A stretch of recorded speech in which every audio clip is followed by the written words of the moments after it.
Ladies and gentlemen, Good evening. Are you ready? Okay, here we go. You're listening to the Deal Room Podcast. Join us as we bring you the inside scoop on business sales and acquisitions. Get across trends in the area and hear the industry's best recount their real-life tips, traps, and experiences. Now, here's your host, Joanna Oakey. Hi, it's Joanna Oakey here, and welcome back to the Deal Room Podcast, a podcast proudly brought to you by our commercial legal practice, Aspect Legal. Now we're picking up right where we left off in part one of this two-part series, where we are continuing the conversation with our two fantastic guests, Brett Goodyer and Alex Gilchrist, as we explore what to do when red flags pop up in a business purchase and how to turn risk into a strategic advantage. Alex from SEEK Business brings real-world insights from his work with brokers and buyers around Australia. And Brett is a valuation specialist and forensic accountant with over 30 years of experience in assessing risk, value, and deal readiness. In this episode, we talk about what to watch out for in listings and financials and when to dig deeper, how excessive add-backs or losses affect business value, and ways buyers can negotiate smarter deals to manage risk, as well as a whole lot more. P.S. If you missed the live webinar that triggered this Q&A episode, don't worry, it's now available on demand. You'll find the link in the show notes and on our website. And just a little side note, this is our 300th episode of the Deal Room Podcast. So just want to take this opportunity to say a very huge thank you to you, our listeners, for listening, learning, and being part of the journey. Whether you've been tuning in from day one, which was around about 6 or 7 years ago, I think, or whether you're new here, we're so grateful to have you along for the ride. A big thank you as well to our guests for helping us mark this milestone with such practical and insightful conversations. All right, well, without further ado, let's get now into part two of this special 300th episode of the Deal Room Podcast. Here we go. I want to jump into another question that we had here. This is an interesting one from one of the attendees. Question over to you, Alex. And this question, this attendee said, I'm interested in the answer to this. I think many viewers would also be interested. So let's test this out, see if it's interesting. Is the weekly revenue shown on the SEEK Business portal accurate, or is it possibly posted just to attract buyers? Now, of course, Alex, you can't verify everything that sellers put in there. So it is a little bit buyer beware and do your due diligence. But I don't know, do you have anything to throw in there, Alex? We don't actively screen to make sure it's completely accurate, but we encourage all our sellers that they do fill out all the various parts of the ad to attract the right and relevant buyer. From our data, we do see that people who put that information in do get like a significant uplift in inquiry to help to sell their business. But I would hope that it's true, and there are terms on our site that say everything has to be true and accurate, but I would still take it with caution. I would still talk to your financial advisors and your various partners to make sure it's accurate. But saying that, if sellers do fill out that section on the listing, it will get promoted into a more relevant position. Our job's to provide as much information we can in an easy, digestible way for our buyers to find it. It's great that you can access all of that sort of information. But I think like the big message here is buyer beware. Don't take anything at face value. Like you've got to undertake your own investigations. What our team will do is we do look at all the ads, or I'd say the vast majority of ads that do go live.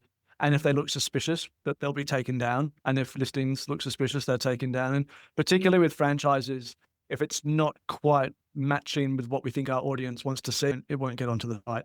Well, when we dig a bit more into that, what sort of suspicious stuff do you see, Alex? Can you do? Like pyramid schemes or something along those things, like people are trying to advertise on site. And sometimes it's not even a genuine business opportunity. It looks more like a scam.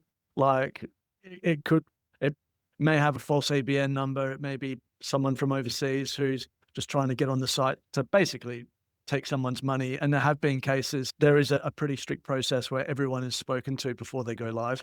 But I can't give a real example right now, but if it doesn't look relevant and real, yeah, it won't appear.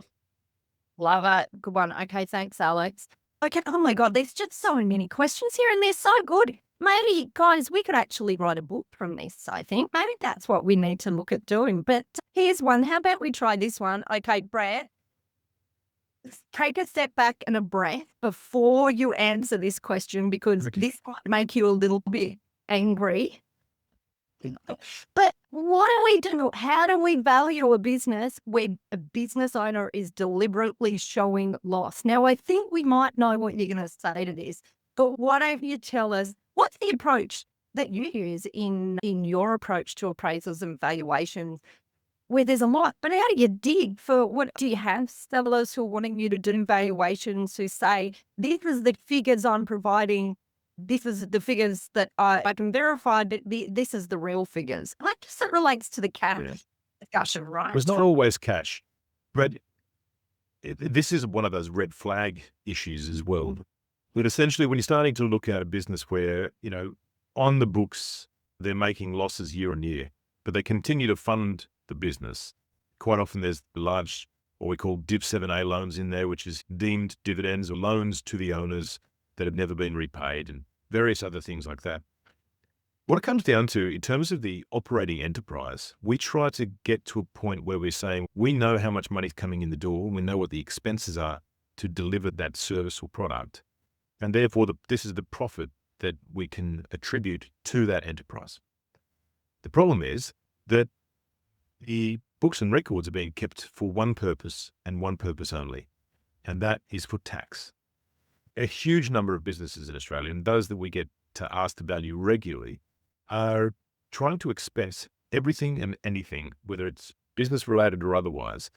There's a car in there for the business owner, there's a car in there for their daughter and their wife and their mistress and whomever there might be. There's 5 cars, but it's a single electrician, whatever it might be. Or there was a car import business, and they'd built themselves an enormous shed in their own backyard and expensed the lot during this $150,000 instant asset write-off depreciation policy. So it reduced their taxable income right down. They said, oh no, that's all for business purposes, except until I said, so why are we making losses? They said, oh, here's the list of stuff you need to add back. And so there's travel, there was motor vehicles, there was buildings for themselves, there was all sorts of stuff. And they gave me a great big list, and they're the seller. They're paying me to do this valuation. So I will put those in, but I will always say, as advised by the business owner, these are the add backs that they've advised are pertinent to this.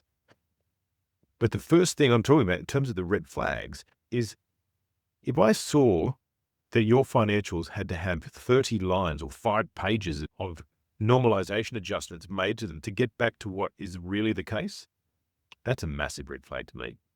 That makes me run for the hills, because what it means is I can't rely upon the real financials that you're putting into ATO that are your statutory records. I can't rely upon them as being correct. And I have to rely upon your say-so that all of these things ought to be added back. And you've already demonstrated that you're willing to lie to the tax office. So why would you not be willing to lie to me, the purchaser?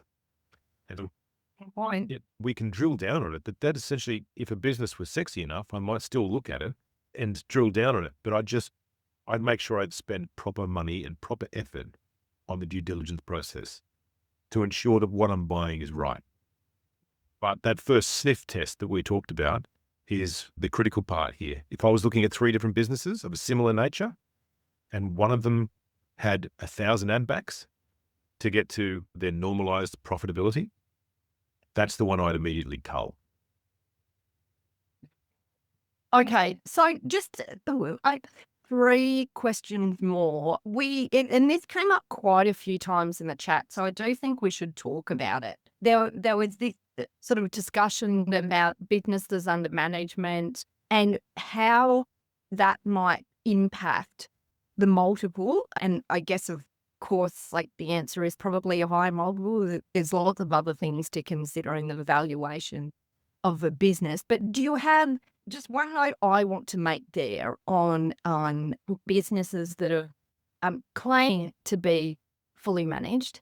In many instances, I believe you've really got to drill into that as well, because I find businesses that say, well, quite often might talk about themselves as fully managed, and yet perhaps we might find the owner is actually spending quite a bit of time in the business. So that's one thing to be aware of. Brett, any comment on valuations? Generally, there's a significant uplift to multiples when the business is genuinely operated at arm's length from the owner. If what they're doing is strategic in nature only, so they're working on the business, but not full time, and what they're doing is coming in and checking the numbers, or they're essentially acting as a board member, that to me is hands off.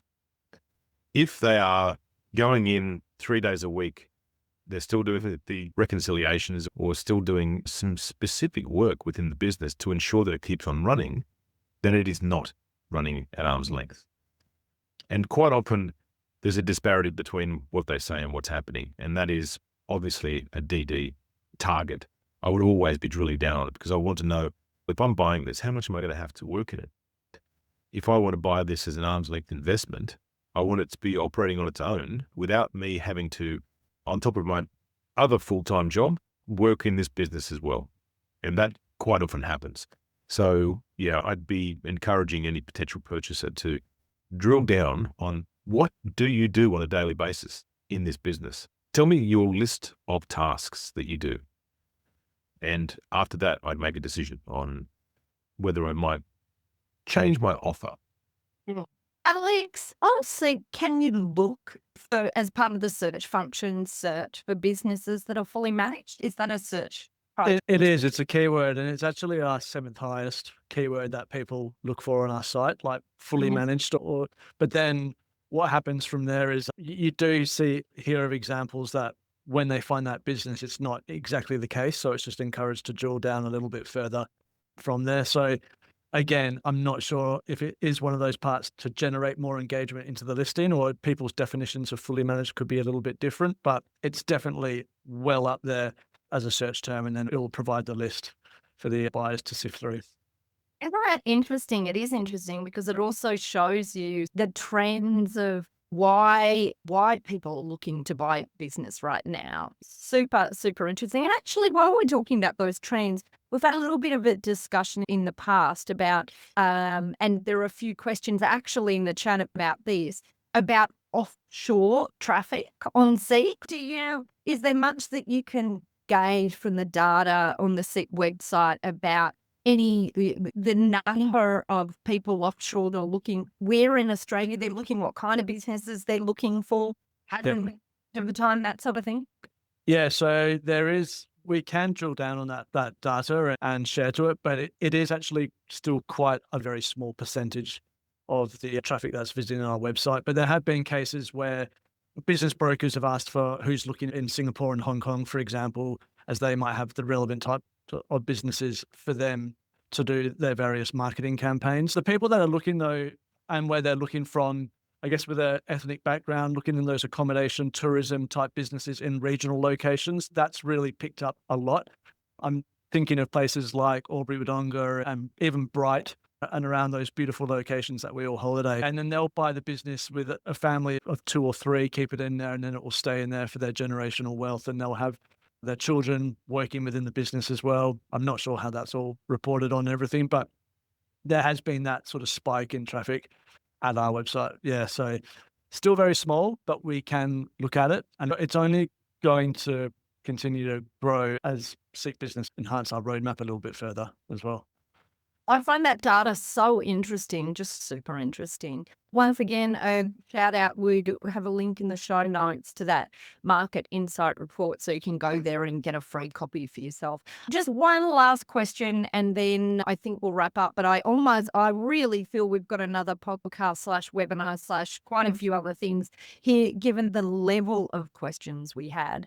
We've obviously talked about valuations, we've talked about market trends, we've talked about all of these, and we've talked about red flags. I think the interesting question that has come up quite a few times is, so if you find these red flags, if you find that there's a business listed for more than you end up working out that it's work, or you're on SEEK website that they've been in there for a long period of time, whatever, there's red flags. What do you do next? How do you negotiate? Is it that you just walk away, or are there things that you can do? And I guess I'll just say from my perspective, I think the important thing to remember is a red flag doesn't mean you have to walk away. A red flag just means there's something else that might have to move. And from my perspective, the thing that can move is the way that we're structuring the deal so that risk is priced in a different, risk is priced in, and that maybe the value that you're coming up for the business is paid in multiple steps as you work out whether that risk is really there or not, whether that value transfers. So it's a sales structure, deal structure, what we put in the contract kind of answer to the red flags. I don't know, Brett, do you have any thoughts on Absolutely. valuation? Look, it needn't even be to valuation, but it comes down to a red flag is not a symptom of necessarily a problem. It's just an indicator. It's something to say, hey, look deeper. And that's what a red flag really is. It's just saying, hey, that bears further scrutiny. When you drill down on those things, it might dissipate, or it could be that there is a real issue. And you need to be informed by your further analysis rather than just shooting from the hip, I think. So, that's the thing about red flags. It could be useful to you to negotiate a better position. If something's been on SEEK for an extended period of time, it doesn't mean it's not potentially a good deal. It just means that other people might be missing. And so it could be that you drill down on it and they've been there for a while. So it might be an opportunity to negotiate a better price. But not before having done some basic due diligence to ensure that what you want to purchase is actually available and that it's not a fanciful story, or it's the financials don't back up the round numbers they're throwing out there as being their average, or they're saying, oh, this is how much I earn, but that includes GST, or there's various different things that we could look at and satisfy ourselves that the red flag is not one that puts us off. And each of us has a different risk profile, as I said. So some people would go, look, I'm willing to roll the dice on this for this rather low price. I'm willing to roll the dice on this, especially if they've already got a business, for instance, that they can cobble it together and they're just trying to diversify income streams or widen their customer base or their geographical locations. So it doesn't preclude you from going through with a transaction. It just means look closer. It means do some research. And if you can't do it, get someone who can. But don't just accept it and roll on. And I guess, I'm just going from a SEEK perspective from speaking with brokers, but I guess it would be like not all red flags would be equal. So categorize the severity. On SEEK Business, there may be clear deal breakers that will have fundamental issues. Like they've obviously got confirmed fraudulent reporting or something, which we would hope would never make it on site. But then if there's minor issues that could be more like opportunities for improvement, like underutilized marketing or inefficient processes, sometimes that might be put in a listing as an opportunity but it's actually masking the red flag there. But yes, it's your opportunity to turn it into a good opportunity for yourself. So at the right price and on the right terms is the answer to that. Yeah, absolutely. Splutch it in just the right way. I just want to say an absolutely huge thank you to you both for coming along on the webinar. We had a very interactive audience there. So if you weren't there, shame on you. You better come to the next one live because there was a lot of fun happening in the chat. We've got lots of things sitting in your notes. Make sure you check out your notes so that you can get some of these downloads. Make sure you get the SEEK Market Insight Report and a link to Brett's book, of course. Of course. And Brett and Alex, I just want to say a huge thank you. Thank you so much. My pleasure. Thank you for having me. Yeah, wonderful to be here. Thank you.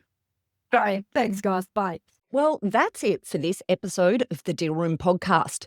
We hope you're now primed for your next deal with these pointers and have enjoyed these fascinating insights. Now, if you'd like more information about this topic, then head over to our website at thedealroompodcast.com, where you'll be able to download a transcript of this episode, as well as access any contact details and any other additional information we referred to in today's podcast. Now, if you'd like to get in contact with our guests today and the services they offer, you can go ahead and check out our show notes for a link right through to them and their details. You can also book in directly with our legal legals at Aspect Legal if you'd like to soundboard your next steps, discuss a legal question, or find out more how we can assist, whether that's with buying or selling a business, or perhaps somewhere in between. Now, don't forget to subscribe to the Deal Room podcast on your favourite podcast player to get notifications whenever a new episode is out. We'd also love to hear your feedback, so please leave us a review and rating if you're already one of our subscribers, or even if you're listening to this podcast for the very first time. Every review helps our team produce valuable content for you. Well, thanks again for listening in. You've been listening to Joanna Oakey and the Deal Room podcast, a podcast proudly brought to you by our commercial legal practice, Aspect Legal. See you next time. Ladies and gentlemen. That will conclude this evening's entertainment. Thanks for listening to the Deal Room podcast. To find out more about this episode and other episodes in the series, check out the show notes or head over to our website at thedealroompodcast.com.au.